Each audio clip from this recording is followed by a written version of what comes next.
What if everything you believe about the universe is incomplete? What if what we call reality isn't an empty void filled with stars, or an endless field of matter and energy, but something far colder, quieter, and unimaginably calculating? Picture this for a moment. Everything around you, the screen you're watching right now, the thoughts moving through your mind, even the laws of physics themselves, aren't just cosmic accidents. They are the result of a process, not just a simulation. Something deeper than that, something more real than that. A system that has been running for 13.8 billion years, where every particle collision is a calculation, and every moment in time is a step in a cosmic algorithm. And here's the astonishing part. Some of the world's leading physicists don't just consider this a possibility. They genuinely believe it. They believe the universe itself might be a quantum computer, processing vast amounts of information every second, transforming that data into what we experience as reality. And if that's true, then you are not simply made of atoms. You are made of instructions. You are part of the output. We've long been taught to view the universe as a physical machine. Atoms, molecules, planets, forces, laws. Everything predictable, everything measurable. But beneath that surface, a new vision is emerging. The universe might be pure information. In physics, information isn't just numbers or labels.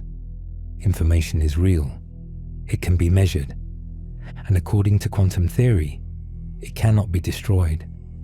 Every event, whether it's a particle changing direction or a star exploding, is a change in information. The physicist John Wheeler captured this idea with just 3 words: it from bit. What he meant was that everything, from particles to forces, could arise from simple binary choices, yes or no, 0 or 1, bits of information, woven into the fabric of space and time. And this isn't just poetic language. The laws of physics themselves might be the source code of the universe. Every interaction, from a photon entering your eye to the atom that created it, is part of a chain of information transfer. When you zoom down to the smaller scale, the Planck scale, physicists like Carlo Rovelli propose that space is not smooth, but granular. Tiny, invisible pixels. And time, it doesn't flow continuously. It ticks forward, frame by frame, like a cosmic film. The universe, it seems, behaves more like a digital system than an analog one. DNA is a code. Elementary particles come in discrete packets. Every sign points to a cosmic binary code of zeros and ones. And if reality is digital, it must be finite. There's a limit to how much information it can hold before it collapses into a black hole. This is what the Bekenstein bound and the holographic principle reveal. What we experience as 3-dimensional space could be a projection, a shadow of information encoded on a distant, invisible boundary. It all fits. The consistency of physical laws, the behavior of quantum collapse, the speed of light as the ultimate speed limit for information transfer. Everything suggests that the universe doesn't just contain information, it is information. And here's the twist. No creator required. No external server, no control panel. The universe is the computer, and the computation is the universe, and you are its most mysterious result. A living structure of information, capable of asking what it all means. This is just the beginning.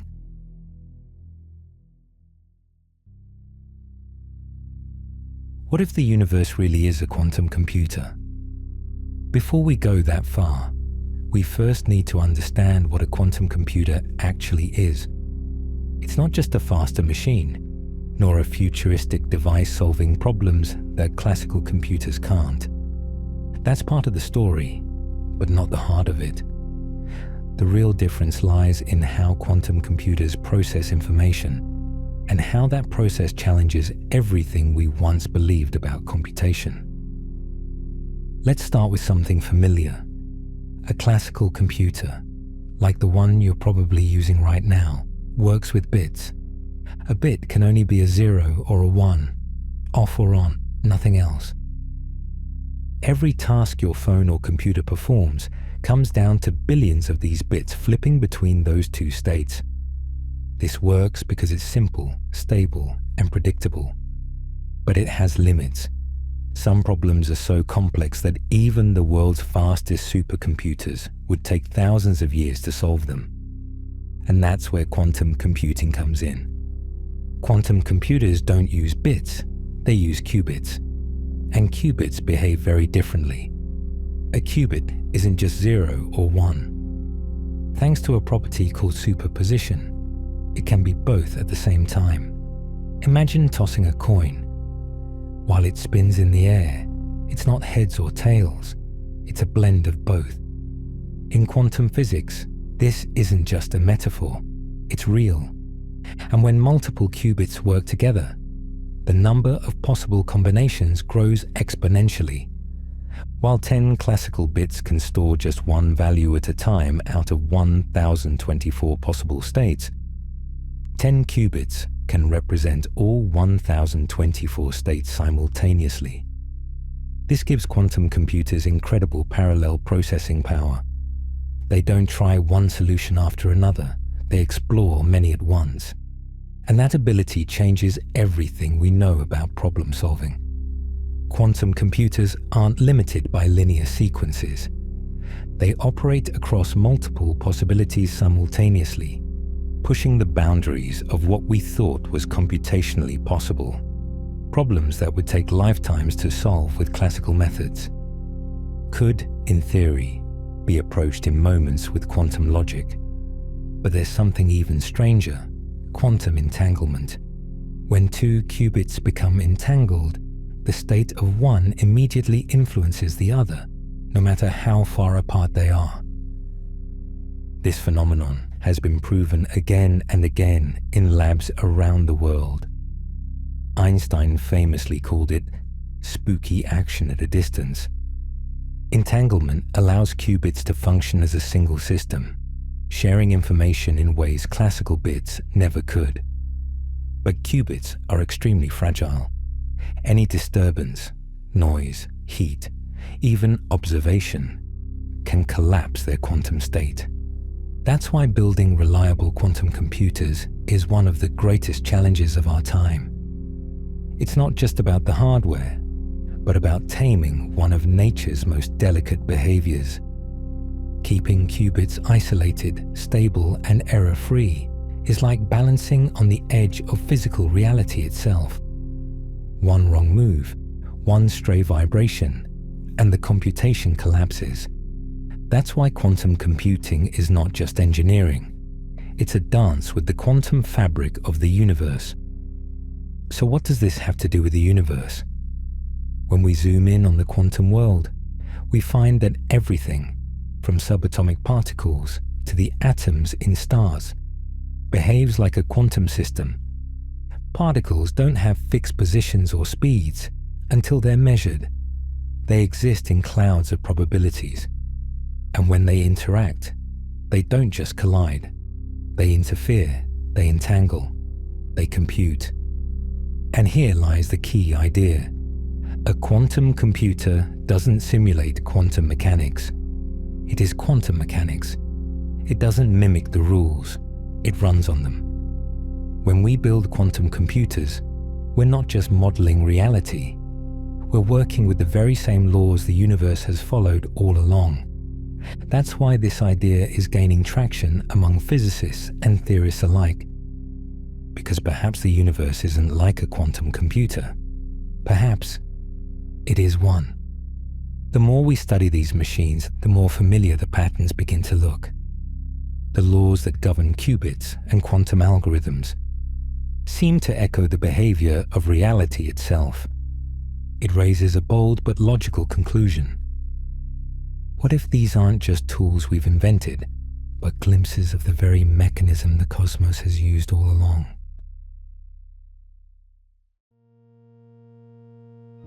Saying the universe might be a quantum computer sounds fascinating, but it remains just an idea until you look closely at the physics and begin to notice signs that seem to confirm it.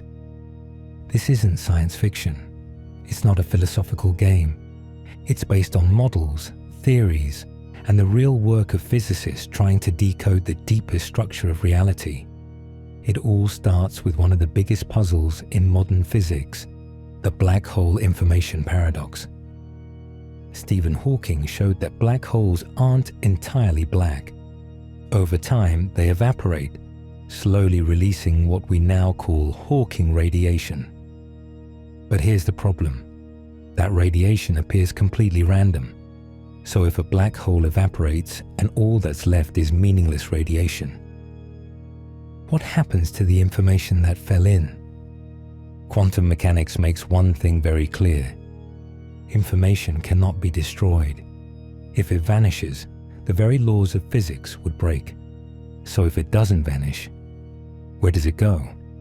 Some physicists now believe a black hole acts like a quantum processor, not destroying information but scrambling and hiding it, only to release it later in a form so chaotic that it seems unrecognizable. In fact, some argue that black holes are the most efficient information scramblers in the universe. And the story doesn't stop there. More and more researchers are pointing to quantum entanglement, not just as something that connects particles, but as the very foundation of space-time itself. Physicist Mark van Ramsdonk proposed that the structure of space is built from how quantum bits, qubits, are entangled with one another. When these links are broken, space itself splits apart. Imagine space as a woven fabric. The tighter the threads, the closer everything appears. But tear those threads, and the space between them grows. And this isn't just poetic imagery. Physicists are using mathematical frameworks like MERA, the multi-scale entanglement renormalization ansatz, to describe how space could emerge directly from quantum patterns. What's truly remarkable is that these models don't just stay on paper. When simulated, they produce structures that mimic the geometry of curved space itself, bending, stretching, and connecting in ways that resemble gravity and general relativity. This suggests that the fabric of space-time could literally be the result of countless layers of quantum information, stitched together by entanglement. And the deeper we go into these models, the more they hint at something profound. Computation and geometry might not be separate things. They might be two sides of the same cosmic process. This leads to a radical idea. Space-time isn't the backdrop where physics happens. It might be the outcome of quantum computation itself. And there's more. Quantum error correction, vital for protecting information in quantum computers, also appears in models of the universe. Theories like the ADS-CFT correspondence suggest the universe might store and protect its information using similar quantum error correcting codes. Some physicists believe the universe is using these codes to safeguard information spread across the cosmos, even in extreme places like black holes. Every experiment with entangled particles, every interference pattern in a double-slit experiment seems to show that information behaves exactly like a massive quantum process unfolding before our eyes. And the pieces are starting to fit. Black holes scrambling information, space-time emerging from entanglement, quantum error-correcting codes preserving cosmic structure. We don't yet have the full picture, but all signs point in one direction. The universe processes information, not as a side effect, but as its most fundamental function. And if it follows the rules of quantum logic to do so, it might not just behave like a quantum computer, it might be one.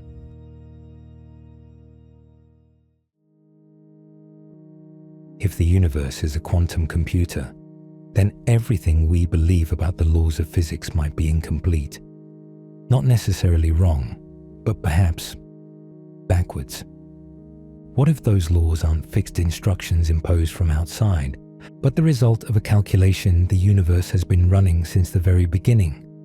Maybe gravity, electromagnetism, and the nuclear forces aren't separate mechanisms at all, but different layers of the same algorithm, sub-processes of something much bigger. Perhaps they only seem distinct because we're looking too closely at the details, like staring at the pixels of a digital image, completely missing the bigger picture.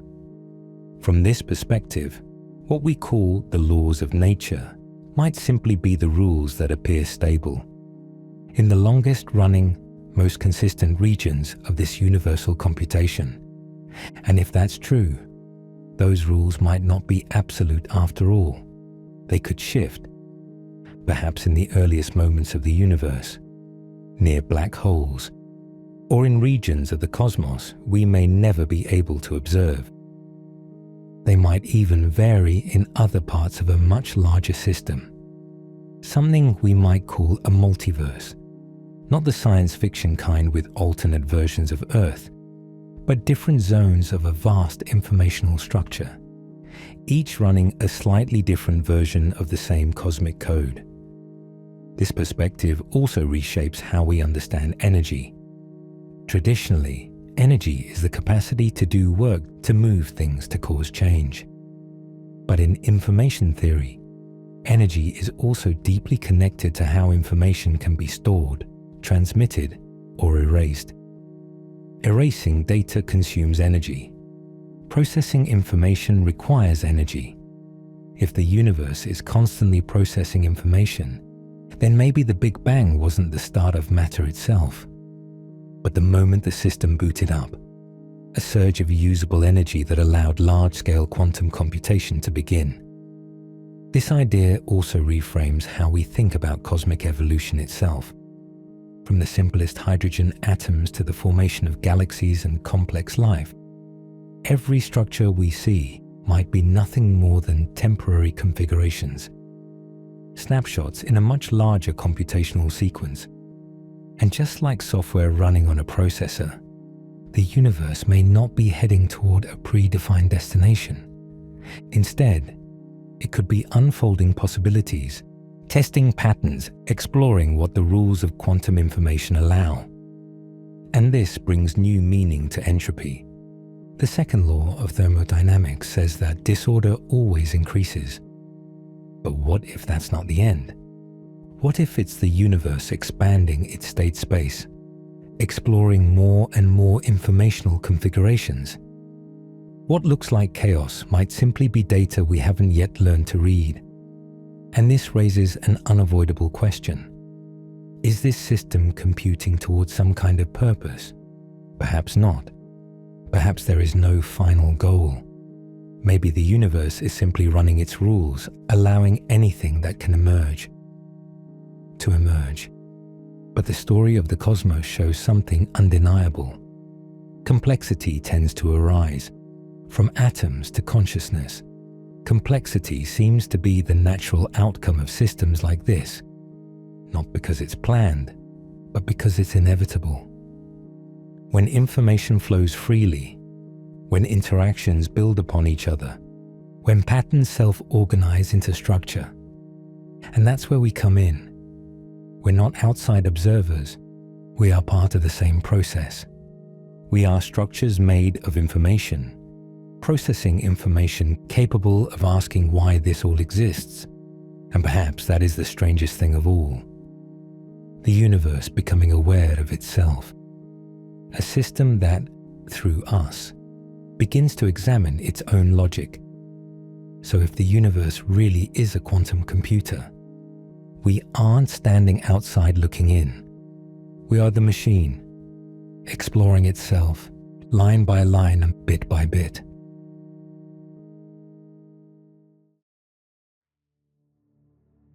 When you start seeing the universe as a quantum computer, an inevitable question arises. Could we simulate the entire universe ourselves? Could we build a machine inside the universe that fully mirrors the universe itself? At first glance, it sounds reasonable. After all, we already run simulations. Physicists model galaxies, black holes, and atoms. They use equations to recreate how particles interact, how stars evolve. And now, with the rise of quantum computing, we're starting to simulate quantum systems too. Small ones, yes, but remarkably accurate. So if the universe runs on a quantum engine, why not build one ourselves to replicate it? Here's where it gets tricky. Simulating a system from within that very system isn't just a technological challenge, it's a fundamental limit. Computer science tells us that no system can contain a perfect copy of itself, with all its details. This isn't just philosophy, it's hard mathematics. To build a perfect model of something as vast and complex as the universe, the model itself would need as much memory and processing power as the universe itself. But since the model exists inside the universe, it could never exceed the total capacity of the universe. This is known as a reflexive limitation. A mirror can't reflect itself perfectly. A book can't hold a perfect copy of itself within its own pages. And this isn't just theory.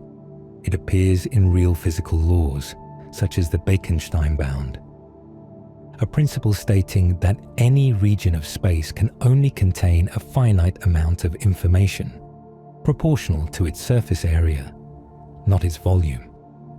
Trying to simulate the entire universe within the universe is like trying to fit a container inside itself.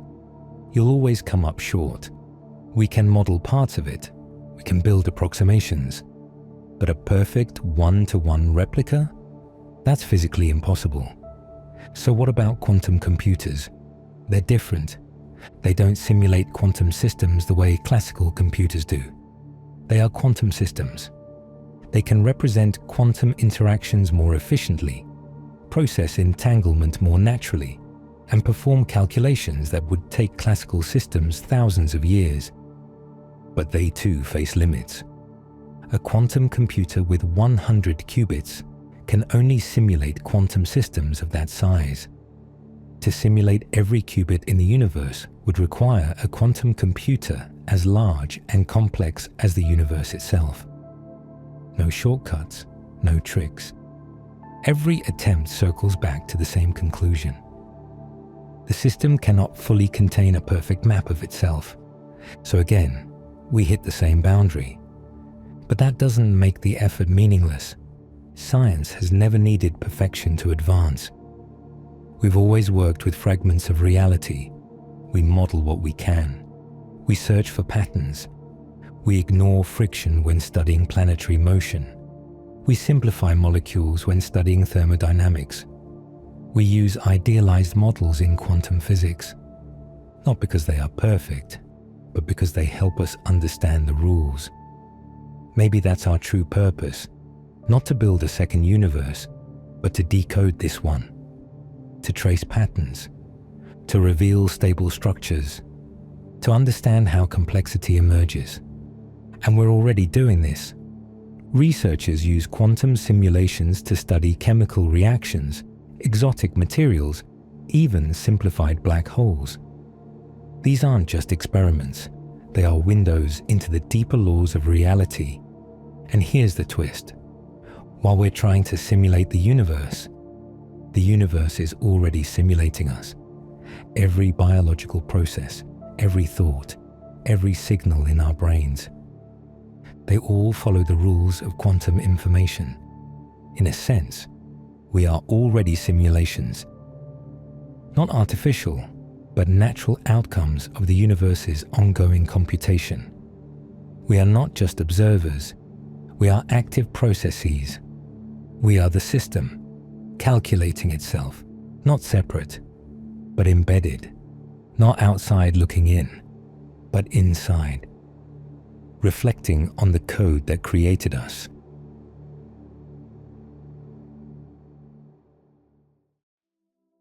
If the universe truly operates as a quantum computer, then it must face the same limitations as any other information processing system. And that means it cannot compute forever, at least not at the same level of complexity. Every computer, sooner or later, runs into its limits. Energy runs out, memory fills up, the system slows down or collapses entirely. So if the universe is calculating its own evolution, what happens when time, energy, and order begin to run low? This isn't just a philosophical thought. It's written into the laws of physics, specifically the second law of thermodynamics, which states that entropy always increases. In simple terms, useful energy slowly disperses until all that remains is noise. Structure gives way to disorder, and when everything reaches maximum entropy, the system stops changing. No more differences, no more flow. Computation halts. Right now, stars shine because they still have fuel. Planets move thanks to stored energy. Life exists because it transforms energy into order, into thought. But all these processes follow the same path. Useful energy spreads out, lost to the cold background of the universe. Physicists call this final state the heat death. A moment when everything becomes so evenly spread that nothing meaningful can happen. No stars, no structure, no computation. Just a frozen, silent, empty universe. From a computational perspective, this is even more unsettling. It means the system would still technically exist, but with nothing left to process, like a computer left running, with a blank screen, no signal, no purpose, just silent circuits humming in the void. A universe still alive, but with nothing left to say. And that raises an uncomfortable question. Could the universe already be in the middle of this decline? Could we be living in a temporary spike of activity before a long descent into cosmic silence?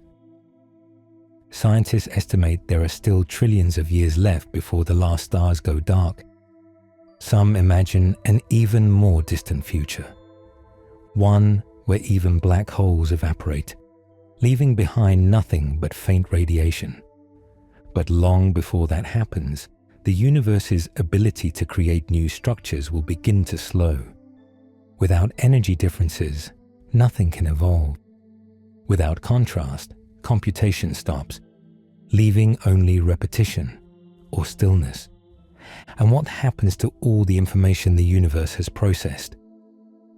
Quantum physics tells us that information cannot be destroyed, only transformed. Some believe that all this information could still exist, locked away, frozen, unreachable, like data on a powerless hard drive. Others suggest something more bizarre. Given infinite time, random fluctuations might give rise to brief flashes of complexity. Hypothetical observers known as Boltzmann brains. Random consciousness emerging from chaos, only to vanish again. And perhaps something even more dramatic could happen. A complete reset, a shift in the laws of physics, a cosmic reboot. This idea, known as vacuum decay, is still speculation, but it reminds us, nothing guarantees the current rules will last forever. Perhaps existence itself is just one phase in an endless cycle. Structure giving way to noise, noise giving birth to structure, again and again. But here's the truth we can't ignore. Right now, this universe is still computing, structure is still forming, complexity still emerges. And while that might not last forever, it's happening now. And for now, that's enough. After all the theories, all the analogies, and every carefully built model, one question remains, a question we rarely dare to ask. What if this is it? Not from pessimism, but from honesty. If we've come this far, if we've stripped reality down to pure quantum logic, to flows of information, to the rules that generate the rules, how much deeper can we go before we reach the unknowable? Thinking of the universe as a quantum computer gives us something few ideas ever achieve: clarity. It reveals a coherent framework where everything, from the smallest particle to the largest structure, is made of the same substance, information, processed under the laws of the quantum world. Suddenly, the mysteries of nature start to make sense. Probabilistic outcomes, quantum entanglement, interference patterns, even the limits of observation itself. None of these are flaws. They are the fingerprints of the process. Exactly what you'd expect if the universe isn't just running a computation, but is the computation itself. And unlike other metaphors that place us as distant observers, this one puts us at the heart of the system. We aren't watching from the outside. We are part of the process, sub-processes within the very logic we are trying to decode. And that changes everything. Not mysticism, structure. We are information, studying information. A system attempting to understand itself. Every equation we write, every simulation we build, every question we dare to ask. Is the universe looping back on itself, reaching inward, searching for patterns hidden deep within its own unfolding structure? Perhaps this is the clearest perspective we've ever had. Not the ultimate truth, but the sharpest framework connecting physics, computation, complexity, and human experience. And it does so without invoking hidden forces, secret dimensions, or magical explanations. It simply asks, what if everything is information? What if all we see is the result of how that information unfolds over time? But this framework also reveals a boundary. Because if the universe is a computation, there are things we may never know. Not because we lack intelligence, but because some answers lie beyond the reach of any system trying to understand itself from within. In mathematics, there are problems with no solution. In computing, there are questions that are undecidable. We already know those limits exist. Perhaps we'll never know what started this computation, or whether there's anything beyond it, or whether, at the deepest level, all that remains is pure logic, without substance, without purpose, just structure. And maybe that's enough. Perhaps the endless search for another layer is just an illusion we carry, the hope that there is always something more. Yet maybe that's the point. The search itself, the questions that refuse to settle, the human drive to reach beyond what seems final, even knowing there may be no ultimate answer waiting for us. Because sometimes, the value lies not in what we find, but in the act of seeking itself. This view offers no comfort. It offers coherence.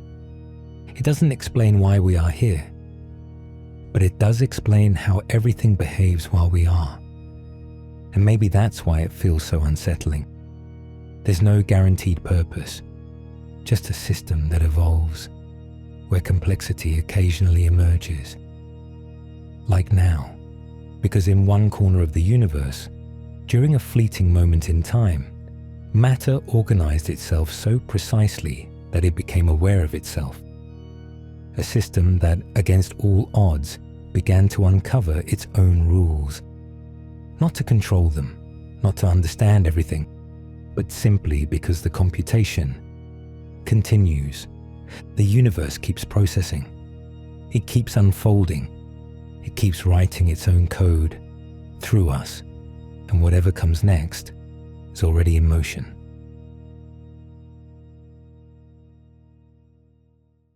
And that concludes our video.